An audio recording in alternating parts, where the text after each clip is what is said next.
Muito bom dia.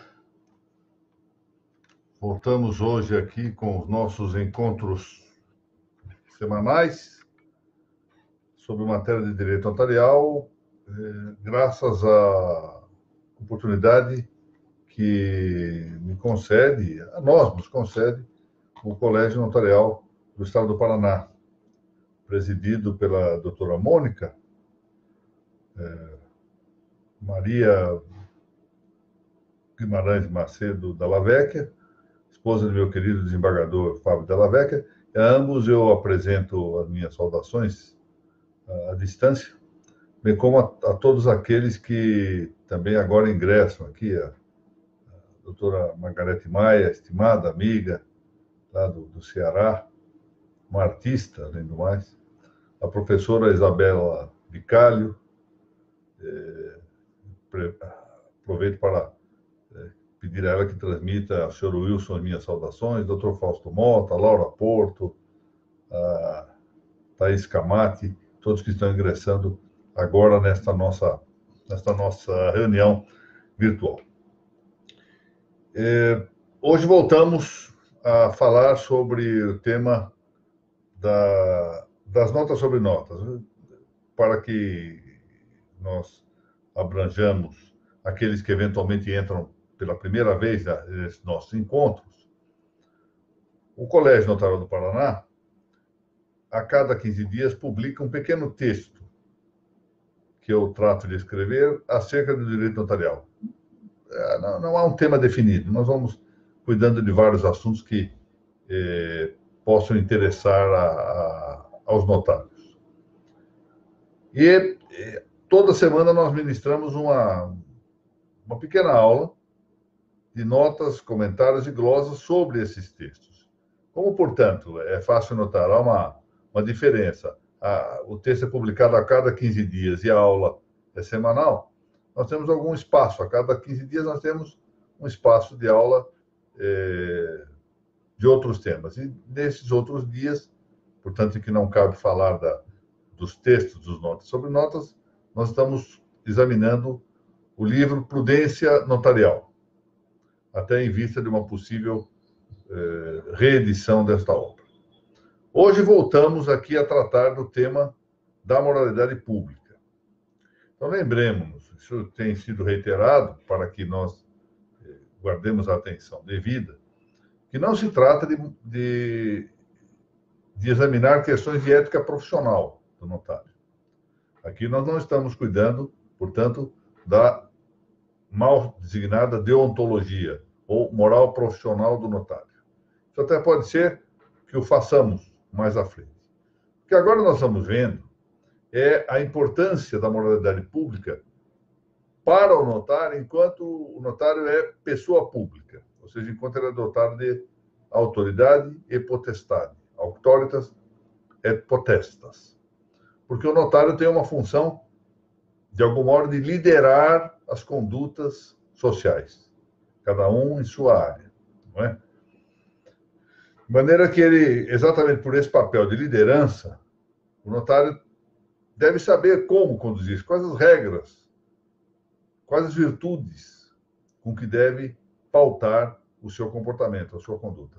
E, naturalmente, como deriva do próprio fato de que nós estamos dando a nota, o signo, de que o notário está chamado a, com o seu comportamento, moldar adequadamente a conduta dos demais na comunidade, essas regras de moralidade pública são regras para todos nós, notários e não notários, advogados, promotores públicos, marceneiros, carpinteiros, comerciantes, donas de casa, servidoras domésticas, etc.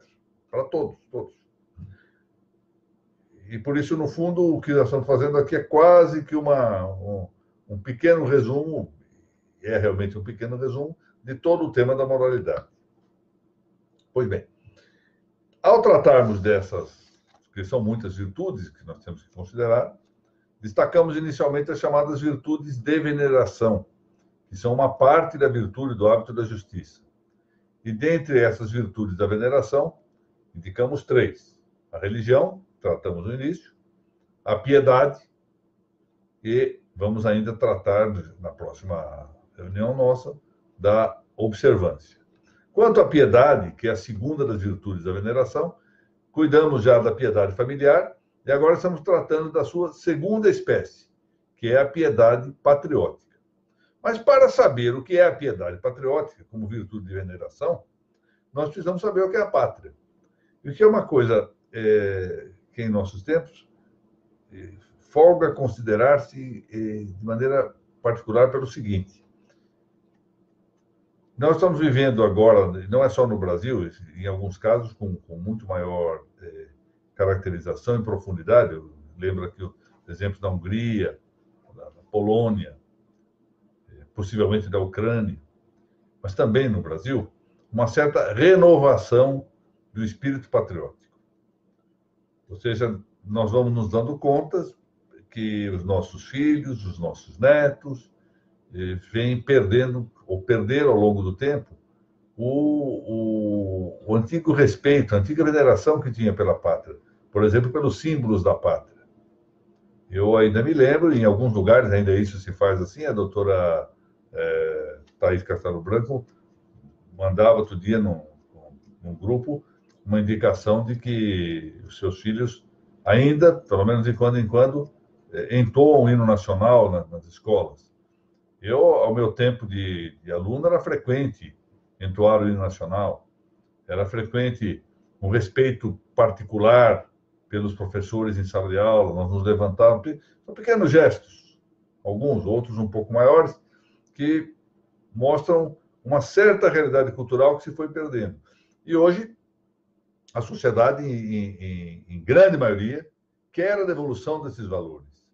Sabe que precisa recuperar esses valores para continuar uma trajetória adequada. Só acontece que nem sempre sabe como reencontrá-los. A ideia é mais ou menos essa.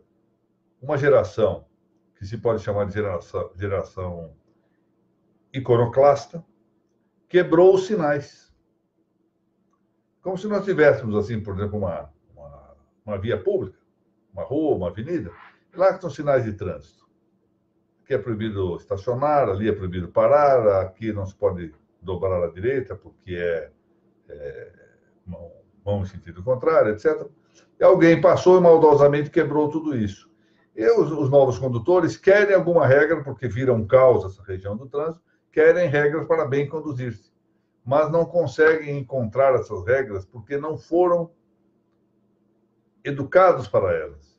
Porque uma geração, que é exatamente a geração chamada, para termos aqui uma situação emblemática só, gráfica, um tanto simplificadora, mas gráfica, a geração de 1968 quebrou tudo isso, escondeu os signos.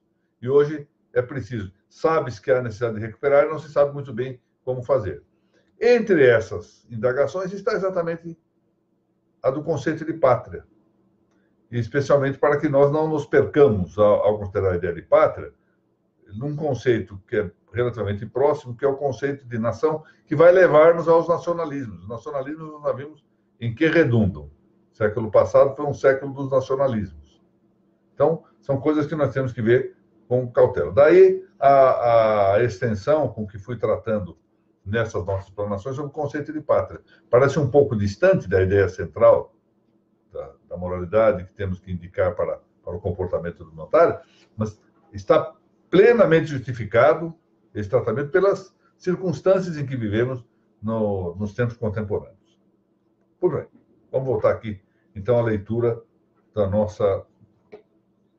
nosso pequeno artigo. Digo eu aqui, corresponde ao Notas sobre Notas, número 30, é a parte número 15 do tema específico, notário e a moralidade pública. Digo eu aqui, para encerrar o pequeno tratamento do tema da virtude da piedade patriótica, que, como se lembram, é uma das espécies da piedade, ou seja, nós temos a piedade familiar e a piedade patriótica, e ambas são espécies das virtudes de veneração, que, por sua vez, são anexas da virtude da justiça. Então, para encerrar este capítulo sobre a piedade patriótica, o que nos levou, na verdade, nos tem levado a esta excursão pelo conceito de pátria. Aqui nos falta considerar mais dois dos vários elementos possíveis que sejam considerados e são constitutivos da noção de pátria. Quais são esses dois conceitos que nos faltam aqui para exame? O querer viver coletivo e a tradição.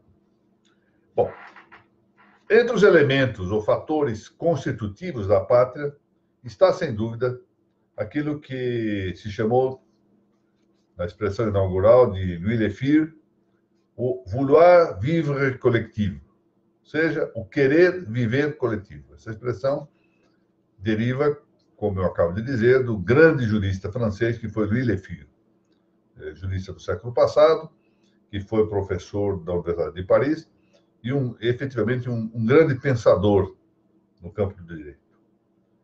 Essa referência de Lefir é de grande relevância, grande importância, mas ela incorre em uma certa exageração do papel deste vouloir vivre coletivo. Ou seja, ele se excede um pouco na importância desse fator, ao querer dar a este elemento, vouloir vivre coletivo, o caráter de principal elemento conceitual ou fator de definição da pátria. O texto de Lefir, que é interessante que fala-se com frequência desse vouloir vivre coletivo, mas o texto nem sempre é citado. Eu estou trazendo aqui uma tradução livre, é verdade, desta passagem. Volto a dizer, os autores que se referem ao vouloir vivre coletivo se remetem a Lefir, com honestidade intelectual, mas não apontam o local em que ele cuida desse assunto. Este tema está tratado em seu livro Les Grands Problèmes du Droit, que é um livro editado em Paris em 1937, e no qual Lefir, depois de observar que a pátria é a nação, é a própria nação, mas é a nação enquanto toma consciência de sua personalidade. E aí, então, reconhece e instaura um objeto, por objeto, uma espécie de culto e um sentimento especial, sentimento de patriotismo. Então, ele vai afirmar o seguinte, vou ler aqui na tradução livre que fiz desta passagem. O patriotismo é a síntese de vários elementos que contribuem para formar o vínculo nacional. Elemento fisiológico da raça, onde ele exista, e, sobretudo, o querer viver coletivo. Aí está, vouloir vivre coletivo. Com todos os fatores sociais que a fizeram nascer, a ela pátria, conservar-se e, em seguida, desenvolver-se. Elementos morais e intelectuais, língua, ideias, arte, religião, tradições comuns, alegrias e sofrimentos suportados em comum no curso dos séculos. Pois muito bem. Desta mesma opinião de Louis Lefir, não é de todo distante o que, embora com um objeto mais amplo, ou seja, de maneira ampliada, disse este pensador espanhol também do século passado, que é mais conhecido aqui entre nós, no Brasil, José Ortega y Gasset. Diz Ortega y Gasset, a civilização é, antes que nada, vontade de convivência. Note que ele fala aqui da civilização em geral, mas é evidente que cada parte desta civilização está abrangida na referência de Ortega. Então, a civilização, quer dizer, também cada uma das comunidades, é, antes que tudo, uma vontade de convivência. Querem conviver. Essa expressão vontade de conviver, que corresponde ao vouloir vivre coletivo, a vontade de viver coletivamente, é o mesmo que uma vontade comunitária nacional, ou mais propriamente uma vontade patriótica, nesse nosso sentido, que manifesta, no dizer de Lefir, um sentimento da mesma ordem que o amor da família. Lefir diz isso, a família é a primeira pátria de todo homem. Uma expressão muito bonita de Lefir. La famille est la première petite patrie de tout homme. Tout homme. É a première petite patrie de tout homme. primeira pequena pátria de todo homem. Não se pode, além disto, negar que esta expansão do sentimento de amor familiar para abranger em círculos distintos todos os seres humanos, a iniciar pelos mais próximos e prosseguir de modo gradual, ou seja, familiares mais remotos, ou seja, família ampliada.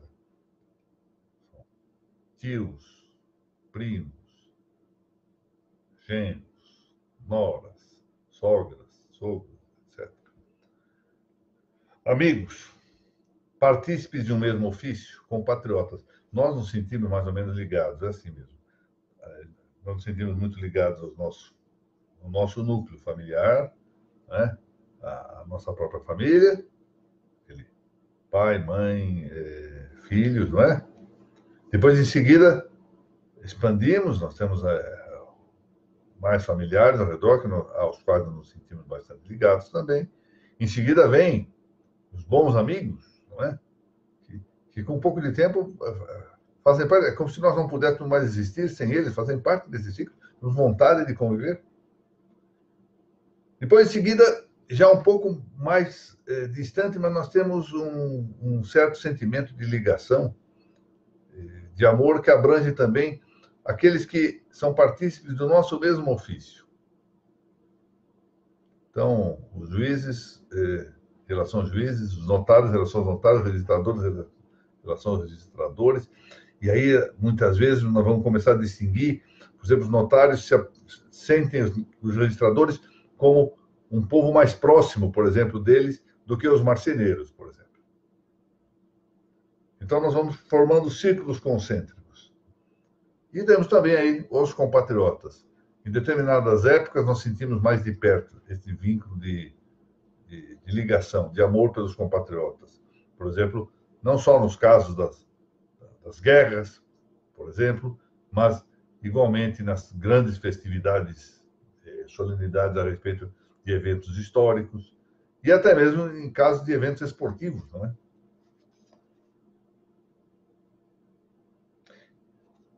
Depois do primeiro, bom, isso na verdade o que nós vamos reconhecer, esse é o ponto, é que isto ostenta um matiz cristão. Como quer que seja, isto é efetivamente algo que se designa como uma coisa própria do cristianismo. Embora tenha o seu aspecto natural também, em outras religiões isso também vai encontrar-se, mas ela é caracterizadamente algo próprio do cristianismo, esse sentimento, como veremos pelos motivos que se põe a seguir. Com efeito, depois do primeiro mandamento de amor a Deus, como sabem, Deus entregou a Moisés as tábuas da lei, não é? E o primeiro mandamento era o amor a Deus. Mas logo surge um segundo preceito de amor, ou seja, quase como que uma especialização do primeiro. E por isso mesmo, no Evangelho de São Mateus, isto se diz autem simile ao primeiro, ou seja, algo simile, também similar ao primeiro. Qual é o segundo preceito? É do amor ao próximo, ou seja, amor a todos os homens, o que não significa amor indiscriminado ou amor indistinto a todos os homens. Ou seja, não há, provavelmente, uma forma mais clara de perversão do verdadeiro amor que se exige nesse preceito do que transformá-lo em algo abstrato, ou seja, o amor à humanidade. Então, esse amor ao próximo toma por paradigma, por parâmetro, exatamente o amor de si próprio, o amor verdadeiro e adequado amor de si próprio. Essa expressão que está na tradução latina do Novo Testamento, na tradução chamada da Vulgata Latina de São Jerônimo. Diliges proximum tum sic te ipsum, ou seja, ama o teu próximo assim como te ama a ti mesmo. Todavia, a despeito da evidente relevância desse querer viver coletivo, que, portanto, entranha um verdadeiro amor cristão, desde que bem entendido, relevância que serve para a formação, para a preservação e para o desenvolvimento da comunidade nacional, o fato é que a mera vontade de convivência, por isso mesmo que presente em todas as nações, cada nação tem tem essa vontade de convivência, não é ela própria o fator que define a pátria, porque se fosse ela o mero querer viver coletivo que definisse uma pátria, na realidade elas seriam indistintas, porque todas têm esse mesmo indicativo, esse mesmo fator. Manifesto aqui prossigo eu, tendo os povos de todas as nações a vontade de viver nacionalmente em comum, não possa ser essa vontade, enquanto tal, o traço que exatamente caracteriza a diversidade das mesmas nações. Então, nós temos que encontrar o que é que faz com que cada nação tem esse querer viver coletivo. Por que existe esse vulgar viver coletivo? Por exemplo, na Argentina, no Brasil, no Chile, na Espanha, na Itália, em Portugal, etc. Ora, o querer viver coletivo de cada nação tem seu objeto próprio, específico, qual seja, cada uma das nações tem o seu próprio patrimônio cultural. Um patrimônio cultural que se foi sedimentando ao largo do tempo.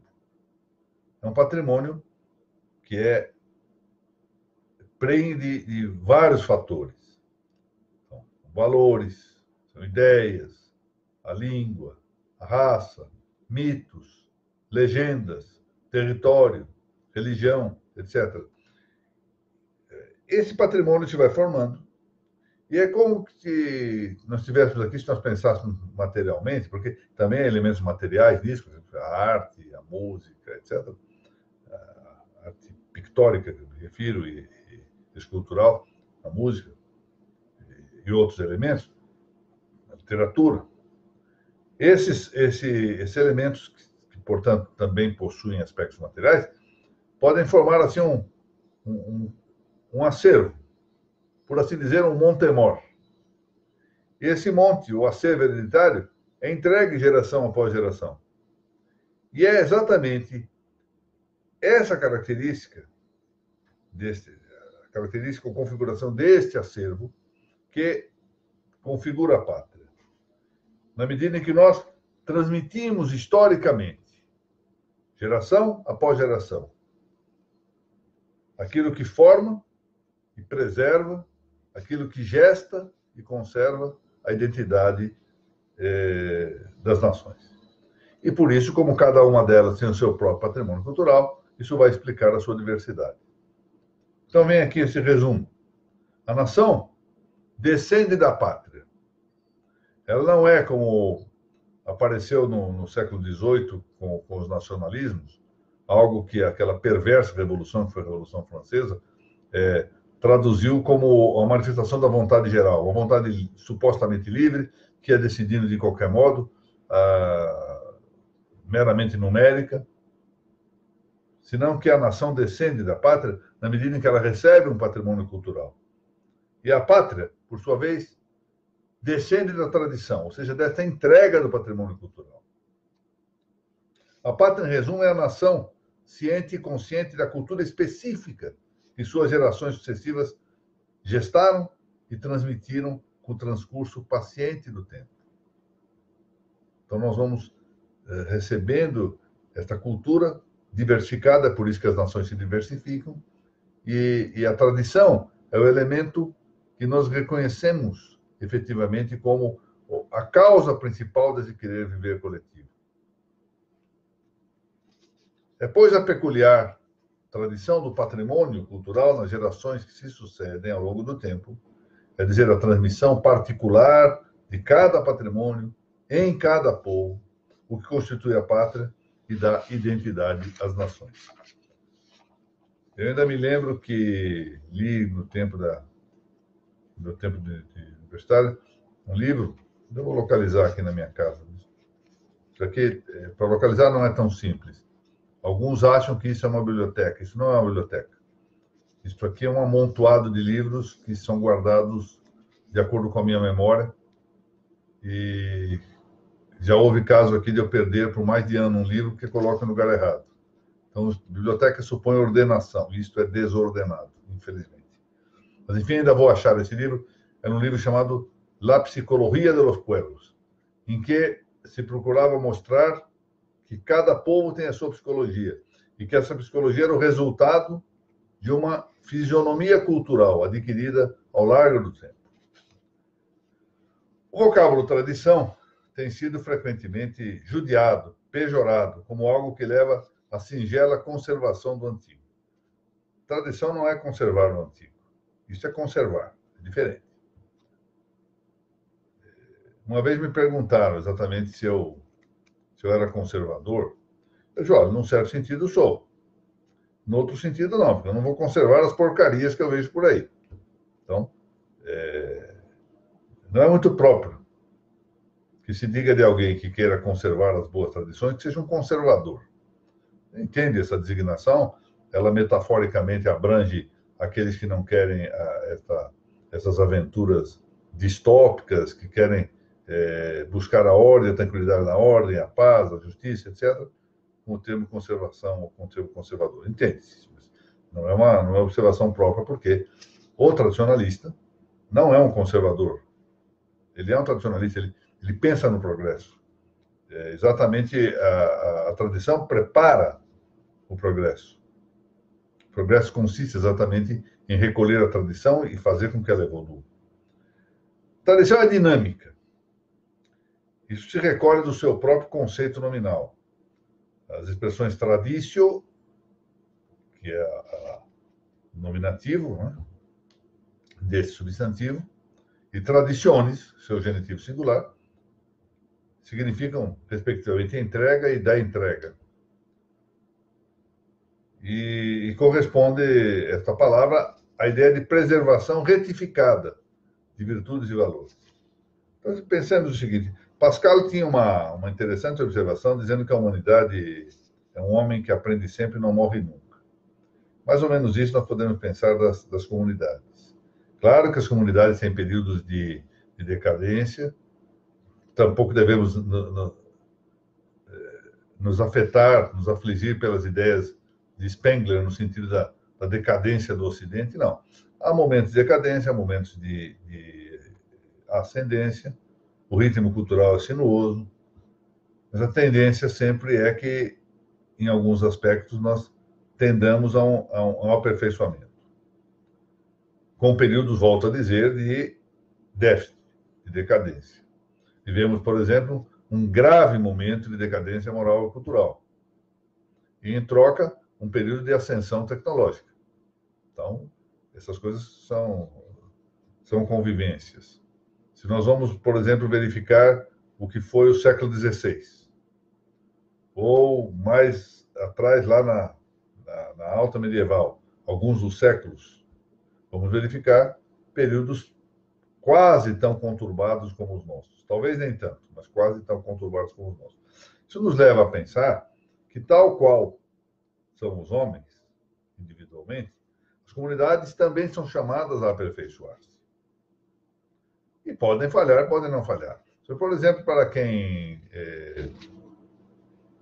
detém a fé cristã, é olhar lá o Antigo Testamento, os judeus também podem fazer isso, vão lá olhar o Antigo Testamento e vão verificar no Antigo Testamento, por exemplo, no tempo dos juízes, como era comum períodos de paz, períodos de opressão que eram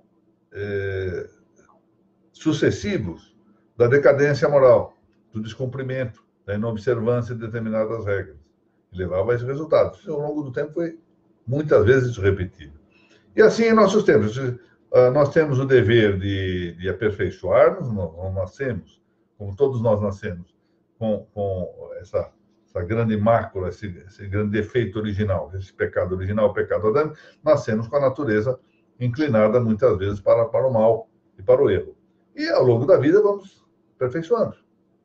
E assim também as sociedades, elas devem aperfeiçoar-se. Então, a tradição retifica, pois, as virtudes, habitua as virtudes. E, de quando em quando, que é o que está ocorrendo, no caso brasileiro é um caso, aliás, de todo o Ocidente, mas no caso brasileiro é um caso típico. As universidades estão aí para mostrar-nos emblematicamente o que ocorre.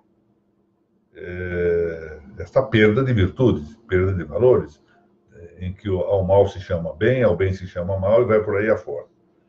Bom, a tradição é a fonte dos hábitos nacionais. A tradição é aquilo que faz enraizar a nação em suas disposições mais fundas. Existe uma expressão muito interessante de Simone Weil, falando do enracinement, o rooting da sociologia anglo-saxônica. O enraizamento. É a tradição que nos enraiza, que nos dá raízes, que nos permite saber que não vivemos exclusivamente um átimo, um momento presente. Nós vivemos dentro de uma continuidade histórica. Ela é a dinâmica dos ideais e dos sentimentos da nação. Ela é aquilo que nos permite aventurar das contingências o mais provável dos futuros. Quando nós respeitamos a tradição, temos a tranquilidade de que vamos numa linha contínua, que vamos chegar a algum resultado. É como se nós tivéssemos um roteiro de viagem e percebêssemos das causas que estamos examinando os efeitos, que, embora contingentes, sujeitos a acidentes de percurso, não é? Aquilo que não é necessário que aconteça pode falhar ao longo do tempo. É, portanto, a tradição o elemento principal da pátria. Eu queria aqui trazer a consideração, por fim, e assim vamos concluir o tema da piedade patriótica e também o tema que era elemento disso, da tradição como elemento formador da pátria. Algo que disse um pensador contemporâneo, que é o patriarca de Moscou, atual patriarca de Moscou, Cirilo I, cujo nome secular é esse, Vladimir Mikhailovich Gundyaev. Ele tem vários livros escritos, é um escritor de muito valor. Um dos livros que eu estou mencionando aqui, na edição espanhola, Libertad e Responsabilidade em Busca de Harmonia, foi publicado em 2014, mas é uma tradução. Portanto, esse livro deve ter sido escrito lá em 2007, 2008, na Rússia. Esse homem é o chefe da Igreja Cismática, que é designada um tanto mal de Igreja Ortodoxa Russa. É uma igreja cismática. E ele observou que há uma diferença entre os conflitos ou confrontações que havia nas chamadas antinomias do século XX e nas antinomias do século XXI. Olha que interessante. Ele disse que no século XX, o que nós tínhamos, ao menos nominalmente, porque realmente havia mais coisas a examinar, uma certa simplificação, o que estava em contraste era, de um lado, monarquia contra república, fascismo contra comunismo, totalitarismo contra democracia. Por que eu disse que isso é mais nominal do que real? Primeiro porque muitas vezes as monarquias não passam frequentemente de repúblicas coroadas, lamentavelmente. Por sua vez, as repúblicas entregues, por exemplo, a gente que não quer nunca deixar o poder, nós tivemos recentes episódios aqui na América do Sul, tem um certo caráter, ainda que tirânico, mas de monarquia. Fascismo contra o comunismo também são expressões que apenas nominalmente se opõem. Não nos esqueçamos que, durante uma boa temporada, o nazismo, que é uma forma exacerbada do fascismo, esteve aliado ao comunismo. São formas de totalitarismo. Por sua vez, também a pugna, conflito entre totalitarismo e democracia, exige determinadas especificações. Existem democracias totalitárias. O nome, por sinal, de um magnífico livro do Paulo Otero, grande professor português, provavelmente hoje o maior administrativista de Portugal. É um livro chamado exatamente A Democracia Totalitária. Outros autores também têm livros com o mesmo título. Mas diz o patriarca Cirilo I, vivemos agora, diz ele, abro aspas, uma nova e mais difícil rivalidade. Interessante. Diz ele, é a do confronto entre o universalismo e o particularismo. Ou mais exatamente, entre o globalismo e o tradicionalismo. Na edição espanhola, que eu estou mencionando, o texto fala em globalização, em vez de falar globalismo. Mas é evidente que isso é errado, nós temos que distinguir. Globalização é um fenômeno, sobretudo, de natureza econômica, portanto, não tem a ver diretamente com o globalismo, que tende ao estabelecimento de um pensamento único um pensamento politicamente correto universal. Nós estamos vivendo isso, não é? E tende exatamente a excluir os particularismos. Esse globalismo, nessa expressão interessante do patriarca Cirilo I, a ele não faltaria acusação de imperialismo cultural. E é isto mesmo, o globalismo é um imperialismo cultural. Não permite que ninguém pense fora, por assim dizer, fora da casinha determinada, perdoe-me a expressão, determinada pelas corporações globais, mais exatamente por aqueles que detêm essa ideia do mundialismo do governo global. E isso nos leva à verificação de que se trata de um adversário evidente do patriotismo, porque exatamente rompe com a ideia do particularismo que é próprio das pátrias e próprio das nações. Lembramos, em todo caso, que é possível encontrar determinados elementos universalistas que não por isso minguam ou afligem a ideia de pátria. Nós tivemos, por exemplo, na Idade Média, na Baixa Idade Média, o reino da cristandade, ou seja, um período em que a lei dos evangelhos permeava a vida social, a vida das nações. Isso não impediu a formação de várias comunidades, mas elas tinham um substrato comum, que aliás se reconhece, ou deve reconhecer com honestidade, a raiz da Europa. E hoje, quando se diz que está havendo uma anti-europeização ou uma des-europeização, o que está havendo é, na verdade, um contra-cristianismo, ou seja, um abandono das tradições cristãs, um repúdio das tradições cristãs que foram as responsáveis pela formação da Europa. Lembremos, a propósito, apenas para remarcar o ponto, que as universidades são fruto do cristianismo. Para o caso dos notários, não nos esqueçamos que a Universidade de Bolonha foi criada sob o espírito cristão, e o próprio notariado respirou este clima. De maneira que hoje, quando vivemos um período manifestamente de persecuções a cristãos, a deboches, a infâmias, a blasfêmias, tudo é possível, não é? Tudo é possível em nome da liberdade de expressão quando se trata de atacar o cristianismo. Aí é possível. Agora, ataquem outra religião ou outra coisa, é chamado de fóbico disso, fóbico daquilo, e vai por aí afora. Então, nós estamos vendo claramente, isso é uma manipulação, e a qual nós somos chamados a advertir.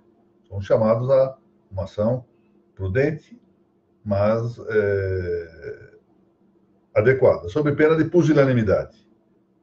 E sob pena de que nós sejamos também inculpados da destruição das instituições, entre as quais está o notariado. Muito bem, nós assim concluímos a aula de hoje. Na semana que vem já vamos tratar da observância. Eu quero voltar a saudar aqui aqueles a que eu já fiz referência. Então, aqui vou de novo, aqui a doutora Margarete Maia, que além do mais é uma grande fotógrafa, é uma artista essa moça. A minha estimada Mônica Dalla Vecchia e meu querido amigo, desembargador Fábio Dalla Vecchia, que devem estar a esta altura sorvendo um belíssimo vinho do Porto, lá na magnífica terra lusitana. A professora Isabela Bicalho, que é grande professora lá de Miguelópolis e adjacências. Dr. Fausto Mota, sempre presente nos nossos encontros, realmente muito simpático, presença que me enche de júbilo. A estimada Laura Porto, Thaís Camati, Renan Toledo, doutor Renan Toledo, muito bom dia. Doutora Daniela Lineck, também bom dia. Doutora Flávia Pinho. Doutor Vitor Hugo Nunes Lourenço. Doutor Marcos Vinícius Canhedo Parra. Doutor Rogério Tobias, querido amigo. Grande nome do doutor Rogério. Nos ombros do doutor Rogério Tobias apoia-se uma grande responsabilidade acadêmica. É um nome tem um potencial imenso a desenvolver. Esse é realmente um grande pensador. Doutora Du Monteiro, doutora Fabiana Cristina Zampronha Martins, doutora Thaís Castelo Branco, que é um dos braços direitos aqui da nossa página, sem cuja atuação não seria sequer possível imaginarmos a continuidade dessas nossas aulas e dos nossos registros sobre registros. Eu queria lembrar a todos que essas matérias das notas dos registros, elas são de tal modo coligadas que é sempre muito conveniente que não se perca de vista uma e outra. E todas as quartas-feiras, às 10h30, lá na página do Registradores Brasil, né? Como é que chama aquilo? Não é Registradores Brasil. Agora já nem me lembro. Aí, se a doutora Thaís puder indicar aqui por escrito qual é a página, eu agradeço. Né? Porque aquilo se republica, aquilo é uma iniciativa da Uniregistral, Universidade do Registro, e da Arisp, aqui de São Paulo, presidida pelo doutor Floriano Galhardo, e a Uniregistral, sob a reitoria do desembargador Renato Nalim. Então, nós temos todas as quartas-feiras a nossa aula, o nosso curso de Direito Registral Imobiliário. Já foram 164 ou 165 aulas expostas e 180 e tantos textos publicados. Ou seja, tenho eu a impressão que nunca se fez um curso periodicamente tão vasto de registro como este que se está fazendo na Uniregistral. E eu pedia efetivamente conclamo aqui aqueles que possam ali frequentar, assim o façam, isso me daria muito gosto. Muito bem, agradeço a todos e nos veremos na semana que vem, se Deus assim permitir.